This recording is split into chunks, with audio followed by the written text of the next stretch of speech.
Ang totoo ko pong pangalan ay Paul. Dahil yung nanay ko po ay napaka-religyosa. So, gusto niya akong pangalan sa nagsulat sang Bible.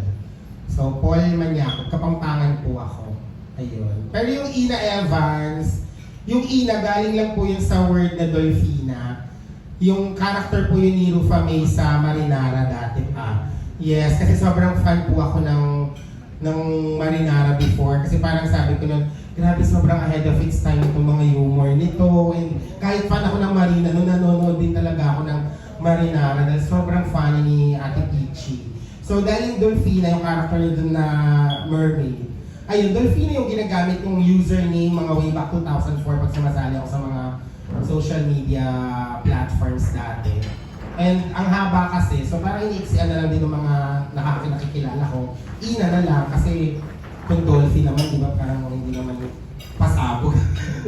Tapos yung Evans, nadagdag na lang kasi sabi ko, bilang bakla, dapat may apelido din yung ano mo, di ba? Lalo na dati pag dahil ka nanonood ng Miss Game, yung mga apelido yung mga bakla. So, naisip ko lang sa High School Musical, sobrang fan kasi ako ni Sharpay Evans, yung character niya doon.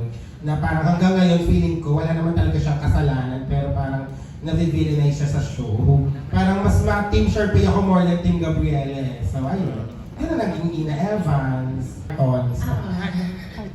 Hindi ako, actually habang ginagawa ko to, ang nasa isip talaga namin is ayoko pong lumabas yung mga tao na pagkatapos ipopost ako sa Reddit, nasasabihin ko, sayang yung pera nila. Ayoko, gusto ko talaga yung paglabas nila, oh my God, sulit. Kahit ang mahal ng Meralco at yes. Oo na.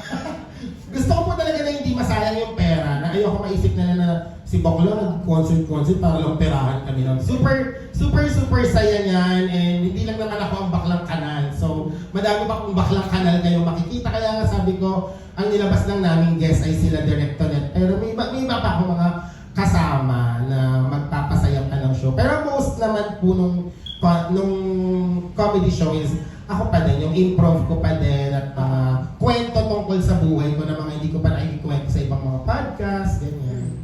Thank you. Thank you po.